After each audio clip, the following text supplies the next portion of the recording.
तो hello welcome guys, आपका फिर से हमारे साथ जुड़ने के लिए। देखिए, पहली वीडियो में हमने introduction, advantage, disadvantage and uses बताए थे। डीबीएमएस के यूजेस क्या है। तो आज हम आर्किटेक्चर के लिए बात करेंगे कि डीबीएमएस में आर्किटेक्चर कौन कौन से होते हैं और हमें कौन सा फॉलो करना चाहिए अगर अपनी सिक्योरिटी को इन्हेंस करना है। तो चलिए फिर स्टार्ट करते हैं डीबीएमएस के आर्किटेक्चर से, ठीक है। और मैं इस पीडीएफ की लिंक डिस्क्रिप्शन में डाल दूंगा और आपको मेरे से कुछ भी क्वेरी से रिलेटेड आप मेरे से बात कर सकते हैं। बिल्कुल, तो मैं आपको अब इसका डीबीएमएस का आर्किटेक्चर का बताने वाला हूँ। तो चलिए फिर शुरू करते हैं। तो अगर हम डीबीएमएस के आर्किटेक्चर की बात करें तो design of a DBMS depends on इस आर्किटेक्चर, ठीक है। आर्किटेक्चर क्या भी आगे जाके बात करेंगे। इट कैन बी सेंट्रलाइज और डिसेंट्रलाइज और hierarchical. The architecture of a DBMS can be seen as either single tier और multi tier. An entire architecture divides the whole system into related but independent and modules which can be independently modified, altered, change और replace. देखिए, architecture का क्या मतलब है। देखिए, यहाँ पे अगर मैं बताऊँ, ये क्लाइंट है, ठीक है। ये क्लाइंट है, जो कि क्लाइंट मतलब कि आप कोई यूज़र है जिसको जो अपने ब्राउज़र पे, जो मतलब कि जो ब्राउज़र होता है उसको क्लाइंट कहते हैं। ये क्लाइंट मशीन है, ठीक है। और डेटाबेस किसी सर्वर साइड की तरफ है और यहाँ पे डेटाबेस है। मेरी गाइस इतनी अच्छी ड्राइंग नहीं है, मैं कोशिश कर रहा हूँ बताने के लिए। तो देखिए, ये डेटाबेस है और यहाँ से इसको डेटा भेजना है और यहाँ से इसको फैच करना है, ठीक है। तो ये फैच करने के लिए हम टायर यूज़ करेंगे। देखिए, अब इसके डेटाबेस क्लाइंट, ये क्लाइंट साइड है। अगर मैं बताऊँ तो चलिए मैं अलग कलर में बताता हूँ। भाई साहब, कलर की कमी नहीं है भाई लोग, कलर बहुत सारे हैं अपने पास, कोई बड़ी बात नहीं है। देखिए, ये बात करता हूँ, ये है क्लाइंट और ये है सर्वर, ठीक है। क्लाइंट और सर्वर के बीच में अगर डायरेक्ट ट्रांसफ़र हुआ तो ये सिक्योरिटी पर्पस के हिसाब से थोड़ी दिक्कत आ सकती है, क्योंकि अगर डायरेक्ट क्लाइंट डेटा डाल रहा है और यहाँ पे डेटा चेंज कर रहा है, तो अगर इसके बीच में कोई बंदा आता है और कहता है इसके नाम को चेंज कर देता हूँ ना, तो भाई लोग अगर इसके गाइस, तो अगर इसका कोई नाम चेंज कर देता है, अगर इसको कोई बीच में आके, तो ये सिक्योरिटी तो कहीं रही नहीं डेटाबेस की। तो इसलिए इस सिक्योरिटी को रखने के लिए, मेंटेन रखने के लिए हम टायर, ये आर्किटेक्चर यूज़ करते हैं, ठीक है। तो ये आर्किटेक्चर का रूल। तो देखिए, इसमें सेंट्रलाइज आती है, डिसेंट्रलाइज आता है, ये हायरार्किकल। हाँ, वो हमारे डिपेंड के ऊपर हम कौन सा यूज़ करते हैं। तो पहला जो टायर आता है वो होता है फर्स्ट टायर आर्किटेक्चर। तो फर्स्ट टायर आर्किटेक्चर में कहता है in one tier architecture, DBMS is the only entity where the user directly sits on the DBMS and uses it. Any change done here will directly be done on the DBMS itself. It does not provide handy tool for end user. Database designer and programmer normally prefer to use single tier architecture, ठीक है। तो जो ये वाला first tier architecture है, ये designer और जो प्रोग्रामर है ये यूज़ करते हैं। इसमें क्या होता है कि यहाँ पे जो चीज़ चेंज होगी ना, वो डायरेक्टली सर्वर पे चेंज हो जाएगी। ये क्लाइंट साइड है, ये सर्वर, जैसे मैंने आपको पहले बताया, ये क्लाइंट है और ये सर्वर साइड है। तो ठीक है, यहाँ पे डेटाबेस स्टोर है, ठीक है। यहाँ पे जो भी चेंजेस होंगे ना, वो डायरेक्टली चेंजेस होंगे, ठीक है। ये डेटा इंसर्ट करे जा रहे हैं, मॉडिफाइड करे जा रहे हैं, डिलीट करे जा रहे हैं और वापस आप फैच कर रहे हैं, तो डेटा मॉडिफाइड हो रहा है। कुल मिला की बात ये है कि ये फर्स्ट टायर आर्किटेक्चर है, जो किस किस के बीच में डेटाबेस डिज़ाइनर, जिन्होंने डेटाबेस डिज़ाइन किया है, और प्रोग्रामर के बीच में डायरेक्टली है, जो वन टायर आर्किटेक्चर को फॉलो करता है, ठीक है। फिर आता है हमारा सेकेंड टायर आर्किटेक्चर। तो सेकेंड टायर आर्किटेक्चर की बात की जाए तो if the architecture of DBMS is second tier, then it must have an application through which the database management system can be accessed. Programmer uses two-tier architecture where they access the DBMS by means of an application. Here the application tier is entirely independent of the database in terms of operational design and programming. देखिए, ये जो second tier है ना, programmer use करते हैं। Programmer क्या करते हैं, जैसे कोई ये डेटाबेस है, ठीक है, वो क्या करते हैं, एक एप्लीकेशन मीडियम के ज़रिए यहाँ बैठे प्रोग्रामर, ठीक है। ये है प्रोग्रामर, और कलर चेंज करके बता देता हूँ मैं थोड़ा, ठीक है। ये यहाँ पे प्रोग्रामर है, यहाँ पे ये एप्लीकेशन से डेटा फैच कहते हैं, और एप्लीकेशन जो है डेटाबेस, यानी कि जो असली जहाँ सर्वर साइड पे जहाँ डेटाबेस में हो रहा है, यहाँ पे रखा। तो ये फैच डायरेक्ट ना करके एप्लीकेशन से फैच कर लेते हैं, जहाँ पे एप्लीकेशन मीडियम है, तो इसको बोलते हैं टू टायर आर्किटेक्चर, ठीक है। इसके अंदर सिंपल सी बात कही गई है या independent, the application tyre is entirely independent of the database, ठीक है, उसका डेटाबेस से कोई लेना देना नहीं है। In terms of operation design and programming, उसमें ऑपरेशन डिज़ाइन और प्रोग्राम कुछ नहीं कर सकते, सिर्फ डेटा फैच करने के लिए एप्लीकेशन यूज़ करेंगे, ठीक है। Programmer use two tier way they access the DBMS by means of application, ठीक है, इसमें जो मीडियम है वो है एप्लीकेशन, ठीक है। ये है सेकेंड टायर आर्किटेक्चर, ठीक है। अब बात करते हैं third three tier architecture. A three tier architecture separates it's tyre from each other based on the complexity of the users and how they use the data present in the database. It is the most widely used architecture to use designer database management system, ठीक है। तो ये three tier architecture है, ये complexity होती है ना उनको प्रेजेंट करते हैं, ठीक है,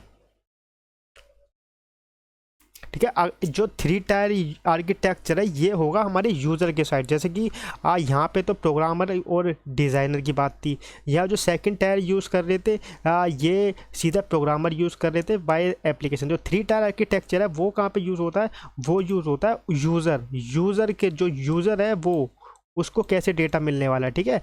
तो यूज़र को जो डेटा मिलेगा इसमें थ्री टायर आर्किटेक्चर यूज़ होगा, ठीक है, जिसमें एक टायर, सेकंड टायर और थर्ड टायर पे जो है डेटाबेस रखा है। तो डायरेक्टली ऐसे नहीं, ये सिक्योरिटी पर्पस के लिए थ्री टायर आर्किटेक्चर यूज़र के पर्पस के लिए, ठीक है।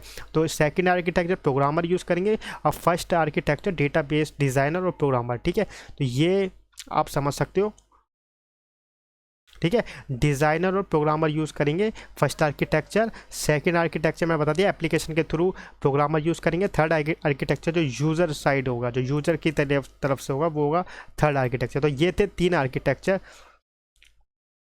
ठीक है। तो अगर हम इसको बताएं तो पहले देखिए इसके अंदर क्या है, पहला जो होगा वो होगा प्रेजेंटेशन टायर, सेकंड जो था एप्लीकेशन टायर और थर्ड है डेटाबेस टायर। तो फर्स्ट टायर में हमने देख लिया प्रेजेंटेशन टायर जो फर्स्ट टायर के अंदर था, सेकंड टायर में एप्लीकेशन यूज़ करके प्रोग्रामर डेटा फैच करा था, थर्ड टायर में डेटाबेस टायर, ठीक है। ये ऐड हो जाएगा जब यूज़र की तरफ से होगा। तो इसमें देख रहे डेटाबेस टायर क्या है, at this tyre the database resides along with its query processing language, ठीक है। इसके अंदर कुछ क्वेरी लिखी गई होगी, उन क्वेरी को प्रोसेस किया जाएगा थर्ड टायर में। We also have the relation that define the data and their constants at this level, इस लेवल के ऊपर, इस टायर के ऊपर डेटा और कॉन्स्टेंट को डिफाइन किया जाएगा।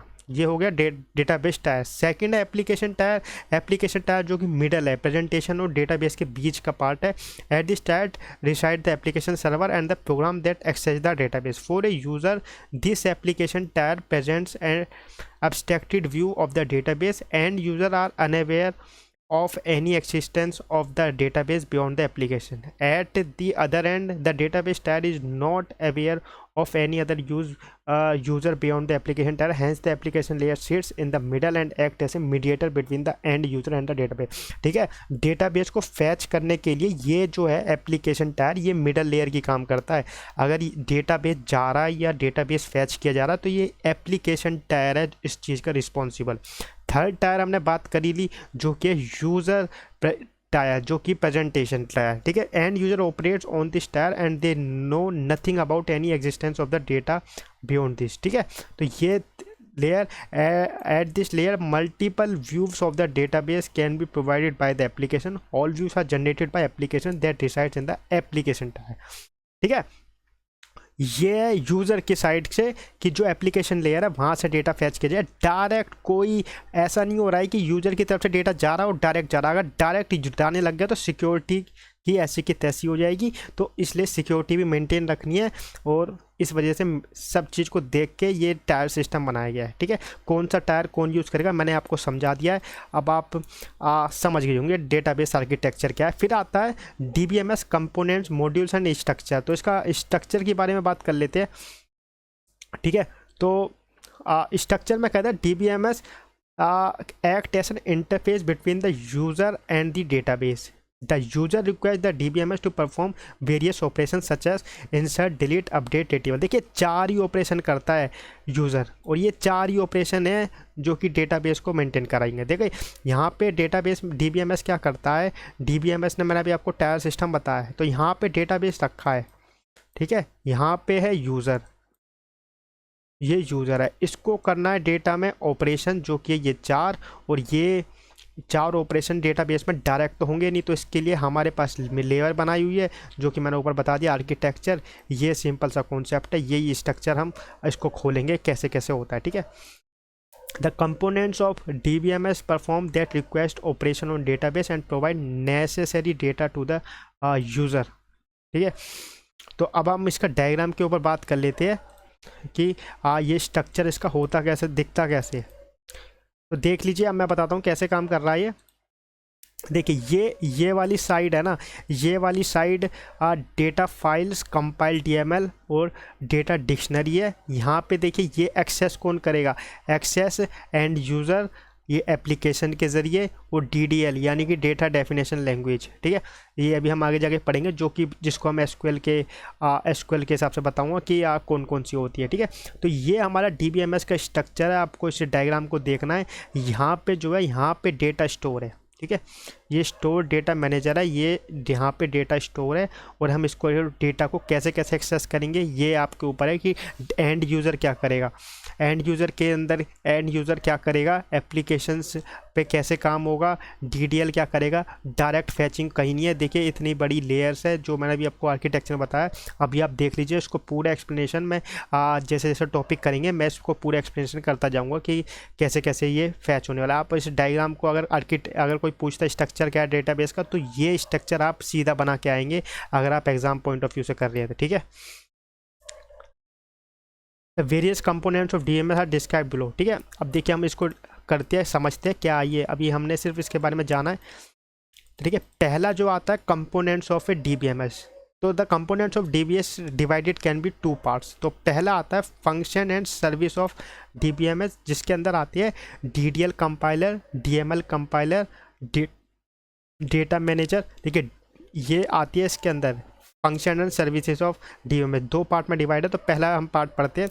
पहला पढ़ते हैं DDL कंपाइलर। और DDL कंपाइलर में लिखा है डेटा डिस्क्रिप्शन लैंग्वेज। DDL की फुल फॉर्म है data description language compiler processes schema definition specified in the DDL। तो DDL के अंदर जो भी स्कीमा डिफाइन की गई होगी ये आता है डेटा डिस्क्रिप्शन लैंग्वेज के अंदर, ठीक है। फिर आता है it includes meta data information such as the name of the files, data item, store details of each file, mapping information and constant etcetera, ठीक है। मेटा डेटा जो होता है ना, मेटा डेटा सिर्फ उसको सर्च, जैसे कि अगर हम किसी चीज़ को किसी पर्टिकुलर चीज़ को अगर हम डेटाबेस में से फैच करना चाह रहे हैं तो मेटा डेटा उस पर काम करता है, ठीक है। आप समझ लीजिए मेटा डेटा हम वेबसाइट में अगर हम किसी SEO पे काम कर रहे हैं, अगर हम किसी वेबसाइट को जल्दी से जल्दी फैच करना चाह रहे हैं जो हमारे कीवर्ड उससे मैच करे, तो हम मेटा डेटा का यूज़ करते हैं। तो ऐसी डेटाबेस के अंदर जल्दी से जल्दी जो चीज़ सर्च की गई है डेटाबेस में से वो जल्दी से जल्दी फैच हो जाए, तो इसलिए मेटा डेटा यहाँ पे एक टर्म है, मैं आपको बता रहा हूँ, थोड़ा टेक्निकल टर्म है, तो इस वजह से आपको अब याद रहेगा मेटा डेटा कहाँ यूज़ होता है, ठीक है। फिर आता है DML compiler and query optimizer. तो इसमें कहता है कि the DML command such as insert, update, delete, retrieve, ये चार का ऑपरेशन होती है किसी भी डेटाबेस में, from the application program are send to the DML compiler for compilation into object code for database access, ठीक है। डायरेक्ट जैसे कि ये कोई भी कमांड डालती है तो इनका एक कंपाइलेशन फाइल बनती है, ठीक है। वो एक कोड जनरेट होता है, कंपाइलेशन जब कंपाइल होता है कोड, तो उसमें एक कोड जो होता है उस कोड के ज़रिए कमांड ऑपरेशंस फॉलो होती है। ये जो हमारे पास चार ऑपरेशन है ये वाले, ठीक है। The object code is then optimized in the best way to execute a query by the query optimizer and then sent to the data manager। देखिए ये जो SQL है जो हम आगे जाके पढ़ेंगे स्ट्रक्चर क्वेरी लैंग्वेज, ये बाकी लैंग्वेज जैसी नहीं है, जैसे कि हमारी प्रोग्रामिंग लैंग्वेज होती है, ये बनाई गई है सिर्फ डेटाबेस फैच करने के लिए। तो इसको भी कंपाइल करेंगे, फिर कंपाइल करके जो हमारे को कोड मिलेगा उसमें से उसको ये ऑपरेशन परफॉर्म होंगे। तो बेसिकली जैसे प्रोग्रामिंग लैंग्वेज काम करती है वैसे ही काम करती है, इसलिए इसमें कंपाइलर का काम है। ये वो वाले कंपाइलर नहीं है कि सी लैंग्वेज के कंपाइलर, उनके कंपाइलर अलग होते हैं। जो ये कंपाइलर हो रहे हैं ये सिर्फ SQL जो लैंग्वेज यूज़ कर रहे हैं क्वेरी साइड के लिए, ये वो वाले कंपाइलर की बात कर रहे हैं, ठीक है। तो इसमें कंफ्यूज मत होना बिल्कुल भी। फिर आता है डेटा मैनेजर। अब डेटा मैनेजर क्या करेगा, डेटा को मैनेज करेगा। कैसे मैनेज करेगा, the data manager is the central software component of the DMS and also known as database control system. देखिए डेटाबेस जो है, जो मिडल में आ रहा था ना, अभी हमने डायग्राम में देखा था, ये जो था, ये जो मिडल वाला, ये इसकी बात कर रहे हैं, ये है डेटाबेस मैनेजर, ठीक है। The main function of database manager are convert operations in users query. जो भी यूज़र क्वेरी, जैसे यूज़र ने कोई डेटा फैच कर रहा है तो उसको कन्वर्ट करेगा प्रोग्रामर क्वेरी में। क्वेरी आएगी, क्वेरी से फिर कन्वर्ट होगा coming from the application programme और कॉम्बिनेशन ऑफ DML कंपाइलर। जो क्वेरी आएगी, देखिए जो क्वेरी है वो यूज़र नहीं लिख रहा है, यूज़र अपनी कमांड लिख रहा है, यूज़र को जो चीज़ फैच करनी है वो लिख रहा है, लेकिन बीच में जो प्रोग्रामर ने क्वेरी डाल दी है, ठीक है, वो यूज़र की तरफ से नहीं दिख रही, वो प्रोग्रामर को पता है। प्रोग्रामर ने क्वेरी डाल दी और क्वेरी डालने के बाद जो DML कंपाइलर उसको कंपाइल करेगा और क्वेरी को ऑप्टिमाइज़ करेगा, which is also known as query processor from users logical view to physical file system. ठीक है, यूजर्स लॉजिकल व्यू से फिजिकल फाइल सिस्टम, फिजिकली मतलब कि जो फिजिकली डेटा जैसे स्टोर है, तो यूजर्स लॉजिकल व्यू जो कि लॉजिकली, जैसे कि हमने जो ये क्वेरी लगाई है ये लॉजिकली लगाई है, तो फिजिकल डेटा प्रोसेस करने में थोड़ा टाइम लगेगा, उस टाइम की बात कर रहे हैं। ठीक है, उसको हम बीच में जो क्वेरी को जो प्रोसेस करेगा उसको बोलेंगे क्वेरी प्रोसेसर। ठीक है, controls DBMS information exchange that is store on disk. तो ठीक है, ये जो है डेटा मैनेजर का पार्ट है कि जो हार्ड डिस्क के अंदर जो स्टोर होगा डेटा जिसमें भी, और वहाँ से वो उसको कंट्रोल कर पाएगा DBMS। It also control handling buffers in main memory. जो बफर्स होते हैं वो उनको बोलते हैं जिसमें डेटा स्टोर हो। ठीक है, बफर से ज़्यादा कंफ्यूज मत होना। ठीक है, बफर्स, जो बफर्स होंगे यानी कि आप समझ लिए हार्ड डिस्क, समझ लिए हार्ड डिस्क के जो डेटा मेन मेमोरी में आएगा, क्योंकि देखिए कोई भी चीज़ जो भी चीज़ हार्ड डिस्क में रखी होती है वो वहाँ से काम नहीं करती, वो बहुत ज़्यादा स्पेस होता है हार्ड डिस्क के अंदर, तो उस पर ऑपरेशन करना बहुत मुश्किल है। तो उसको क्या करते हैं, उसको हार्ड डिस्क से, यहाँ से जैसे समझ लीजिए ये हमारी हार्ड डिस्क है, तो इसको हम मेन मेमोरी में लाएंगे जो कि होगी रैम, जैसे कि रैम में लाएंगे, फिर उस पर ऑपरेशन करना आसान होगा क्योंकि रैम की जो होती है स्पीड ज़्यादा होती है और उस पर ऑपरेशन कर सकते हैं। और ये जो है ये हार्ड डिस्क ये थोड़ी स्लो होगी, क्योंकि आपने पता ही है हार्ड डिस्क और रैम के मुकाबले हम रैम को मेन मेमोरी इसलिए कहता है क्योंकि मेन काम तो उसी में ही होता है। It also enforces constraint to maintain consistency and integrity of the data. ठीक है, उस डेटा की कंसिस्टेंसी और इंटीग्रिटी को मेंटेन करके चलेगा। It also synchronise the simultaneous operation perform by the concurrent user. देखिए यूज़र एक नहीं है, यूज़र होने वाले बहुत सारे। ठीक है, यहाँ पे डेटा देखिए डेटाबेस में रखी है फाइलें। ठीक है, जो मैं थोड़े बहुत डायग्राम बना रहा हूँ, आप एग्जाम में अगर आता है तो आप डायरेक्ट बना सकते हैं। देखिए यहाँ पे रखा ये है तो हो गया हमारा डेटाबेस जहाँ पे हमारा रखा है। ठीक है, और यहाँ पे हो गए हमारे जो इसको यूज़र जो होंगे बहुत सारे फैच करें। देखिए यहाँ पे आ गया बीच की लेयर जो कंपाइलर वंपाइलर जो यूज़ करके हम क्वेरी को, पहले क्वेरी में कन्वर्ट होगा डेटाबेस, वो यूज़र की कमांड पहले क्वेरी में कन्वर्ट होगी, यूज़र से कंपाइल होगा, कंपाइलर से ऑपरेशन परफॉर्म होगा, तो ये बीच की लेयर आ गई। ठीक है, यहाँ पे यूज़र एक नहीं होने वाला, यूज़र होंगे बहुत सारे। ठीक है, यूज़र होने वाले बहुत सारे, तो सेम टाइम पे ये अगर एक टाइप की क्वेरी मांगते हैं डेटाबेस से तो इसको भी मेंटेन करेगा ये हमारा डेटा मैनेजर। ठीक है, it also control backup and recovery. देखिए बैकअप रखना बहुत ज़रूरी है, अगर कल को यूट्यूब का अगर कोई बैकअप भी ख़त्म हो जाए, सारी वीडियो जो लोग डालते हैं अगर वो बैकअप ही ना हो और एक ही सर्वर पे स्टोर हो, तो अगर वो सर्वर ख़त्म तो लोगों का डेटा भी चला जाएगा, तो इसलिए बैकअप बनाना बहुत ज़रूरी है डेटाबेस के अंदर। ठीक है, फिर आता है डेटा डिक्शनरी। अब डिक्शनरी की बात करते हैं, डेटा डिक्शनरी क्या है। अभी हमारे 3 हो चुके हैं, चौथा डेटा डिक्शनरी है, तीसरा था डेटा मैनेजर। तो डेटा डिक्शनरी का क्या काम है, data dictionary which stores Meta data about the database in particular the schema of the database. ठीक है, मैंने आपको बता दिया मेटा डेटा क्या होता है। पहली इसमें अंदर क्या आता है डेटा, इसमें नेम ऑफ टेबल क्या है, एट्रीब्यूट क्या है। एट्रीब्यूट मतलब ये समझ लीजिए ये तो हो गई टेबल, एट्रीब्यूट हो गई कॉलम का नाम, जैसे कि नेम है यहाँ पे लिखा नेम तो ये हो गया एट्रीब्यूट, यहाँ पे रोल नंबर ये हो गया एट्रीब्यूट, ये सब हो गए attribute. Length of attribute, attribute की कितनी लेंथ है यानी कितने कॉलम बनने वाले हैं, एंड नंबर ऑफ रोज। देखिए एट्रीब्यूट्स को यहाँ कॉलम से डिफाइन किया तो कंफ्यूज मत होना, एट्रीब्यूट्स और कॉलम एक ही चीज़ होती है। ठीक है, नंबर ऑफ रोज क्या है ये सब हम डिफाइन करेंगे डेटा डिक्शनरी में। Detail information on physical database design such है storage structure, access paths, files and record sizes, ये डेटा डिक्शनरी में आएगा। Usage statistics such as frequency of query and transaction. ठीक है, ट्रांजैक्शन यहाँ पे मतलब पैसे की ट्रांजैक्शन नहीं है, ट्रांजैक्शन मतलब यहाँ पे है कि मतलब कि जब डेटा सेम टाइम पे एक से ज़्यादा यूज़र सेम टाइम पे डेटा निकालेंगे उस पर क्वेरी कैसे काम करेगी, तो ये चीज़ है। ठीक है, ये एक क्वेरी मेंटेन नहीं हो रही, ये बहुत ही सिस्टम है, ये सिस्टम की तरह वर्क कर रहा है। इसलिए इसका पूरा नाम डेटाबेस मैनेजमेंट सिस्टम है। Data dictionary is use to actually control the data integrity, database operation and accuracy. It may be use as important part of the DBMS। ठीक है, डेटा डिक्शनरी इंपॉर्टेंट क्यों है? क्योंकि एक तो ये एक्यूरेसी मेंटेन करेगा, ऑपरेशन जो डेटाबेस पे होने वाले इंसर्ट डिलीट अपडेट डिलीट ये बेहतरीन परफॉर्म करेगा, और डेटा इंटीग्रिटी, डेटा की इंटीग्रिटी को मेंटेन करके चलेगा। तो ये इसके डेटा डिक्शनरी के मेन पॉइंट है। फिर पढ़ते डेटा फाइल्स क्या होती है। डेटा फाइल्स होती है विच स्टोर द डेटा इटसेल्फ, जिसके अंदर डेटा रखा हुआ है वो हो गया इस डेटा फाइल्स। कंपाइल DML क्या है? The DML compiler converts the high level query into low level file access command known as compile DML। ठीक है, कंपाइल DML वो है जो कंपाइलर कंपाइल कर चुका है, जो क्वेरी लिखी, जो यूज़र ने जो कमांड दी थी उसको क्वेरी में कन्वर्ट करी प्रोग्रामर द्वारा। अब उस प्रोग्रामर ने जो क्वेरी कन्वर्ट करके कंपाइल करके जो बनी वो हो गई कंपाइल DML। तो ये बात कर रहे हैं।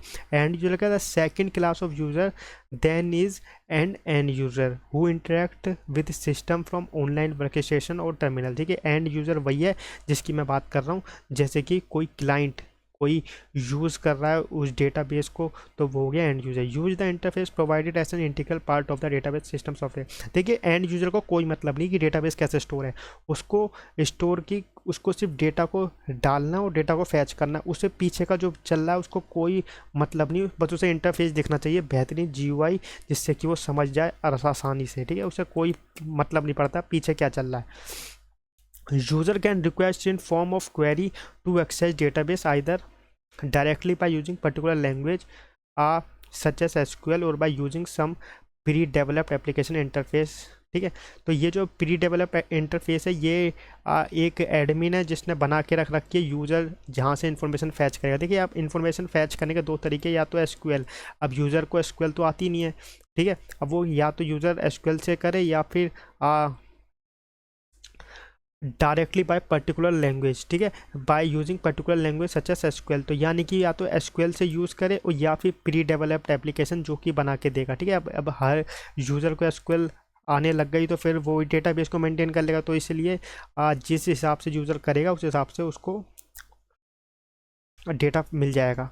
ठीक है, such request are send to query evaluation engine via DML pre compiler and DML compiler. ठीक है, जो क्वेरी को इवेलुएट करता है उस इंजन, या तो DML प्री कंपाइलर या DML कंपाइलर बोलो, या DML प्री कंपाइलर सेम ही है, तो इसके ज़रिए ये कंपाइल होता है। The query evaluation engine accept the query and analysis it.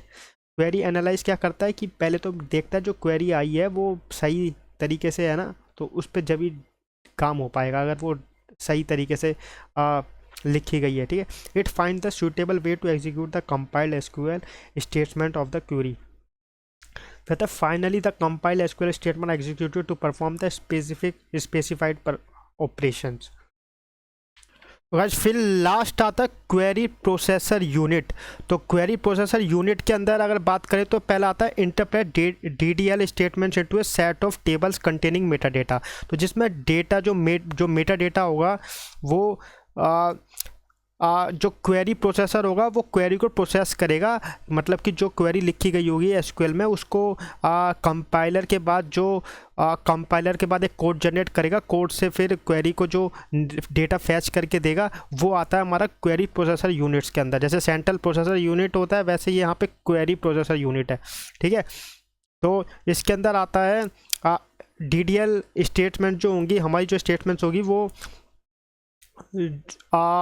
Table से निकालेगा और इसको फैच करके देगा। फिर आता है translates DML statement into low level instruction that the query evaluation engine understand. ठीक है, मैंने आपको बता दिया पहले ही। Converts DML statement embedded in an application program into procedure calls into the host language. ठीक है, होस्ट लैंग्वेज यहाँ पे मतलब है कि जो लो लेवल लैंग्वेज होगी वो समझाने के लिए। ठीक है, वो समझाने के लिए जो DML को कन्वर्ट करेगा जिस स्टेटमेंट को वो उसकी बात कर रहा है यहाँ पे होस्ट लैंग्वेज के लिए। फिर आता है executes low level instruction generated by DML compiler. तो DML कंपाइलर का काम क्यों है? DML कंपाइलर का काम इसलिए है क्योंकि वही तो लो लैंग्वेज में लो लेवल में काम करेगा, क्योंकि हाई लेवल में is not understandable for computer to fetch some data from database, तो दिस दैट इज़ वाई हम ये यूज़ करते हैं DML कंपाइलर।